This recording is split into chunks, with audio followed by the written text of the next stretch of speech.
Hi, everyone. Welcome to Working Out the Kinks. I'm C. Eshelman, and I'm here today to talk to you a little bit about the difference between once a week therapy and everyday therapeutic moments. Yep. So I'm in private practice, as most of you know, and I have a waiting list a mile long. And a waiting list a mile long is helping almost no one, right? If you're just sitting there on a waiting list waiting for someone you think is an expert to come along and help you therapeutically deal with your child 1 hour a week, and you're just waiting there, you are maybe missing out on some really important opportunities. So let me just say this. While I'm a therapist, I value therapy. I think there's a place for it. It's not the only place. And as a matter of fact, it's often not the right place. In my opinion, the best thing you can do for your child, regardless of the age of the child, regardless of the circumstances, meaning no matter how difficult the behaviors are, no matter how you feel, no matter how you hear them feel, you are the very best therapist for your child, right? So, you parents, you caregivers are the very best therapists for your children, not the therapist. Oh, us therapists, we know a lot, but it's not our job to hang on to the rights to being therapeutic. That's not where it all happens. It happens at home, in the little spaces, in the everyday bits and pieces of your life. So think of it this way. You are healing your child. That was a loud motorcycle. You are healing your child every day in the little moments when you tune in, when you hear, when your child sees the love in your eyes, when you feel the warmth go back and forth between you, when you share laughter, when you have a giving, taking sort of moment.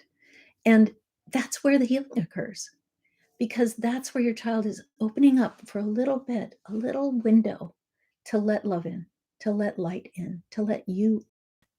And that's all therapy is about, is helping your child feel safe enough with you to open their hearts to love, because their hearts got closed from complex trauma in the early years, right? They often were abandoned in either utero, abandoned in the hospital, or abandoned after that.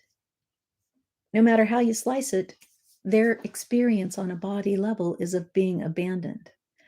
And if they were abandoned in the hospital, then they're coming home to you, and you may or may not have been able to understand the kind of chronic colicky things that you were dealing with as when they were babies, or you might have not been able to understand the sort of irrational experience of potty training, or you might not have been able to understand how it took really repetition, repetition, repetition, and it still felt to you like they weren't learning, and so you might have lost your mind over it, right? And you got maybe aggressive with them, or you used regular parenting to bring home the message that what they were doing was not okay.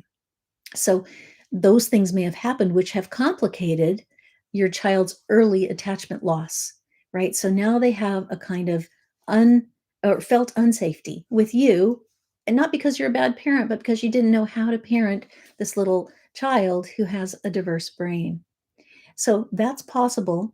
What else is possible is the child came home to their biological parent and ended up being neglected or abused or abandoned twice. And you are coming into the picture later. And so they have the closed hearts. They're fearful. They're afraid that someone will hurt them like they've already been hurt. And so your job as a parent really is to become super, super, super safe. Not safe like in your mind, but safe in their mind. That's what felt safety means. So therapeutic moments are when the child feels safe enough in the moment to just open a little window and let you in. And it might close right back up. As a matter of fact, they might open the window, you come in and they go, no, and they try to push you out. All of that is okay. These are all therapeutic moments in your everyday life for healing. How you handle that is what heals, right? It's not that the child's doing this, it's how the parent handles it. Can you hold the child's fear of you? Can you hold the child's lack of trust for you? Can you hold the child's resistance and opposition and defiance as parents see it, even though that's not really what's happening? What's really happening is that they're afraid of being harmed again. So please don't wait forever on a waiting list, like in my office or anyone else's, because therapists are only going to see your child for an hour a week. And that is nothing compared to day in and day out with you, a loving parent. So jump into the membership here, the Love Matters Parenting membership, if you're not already in there, and learn what you can about therapeutic parenting. So when the window's open, you know what to do. And that's what's the really important part, that you can stay open and present to your child, because it takes a very long time to heal the hearts of children from difficult beginnings. They're extremely wounded and traumatized. And our job is to not re traumatize and to make use of those windows of opportunity to experience them and they experience you in a felt safety kind of way.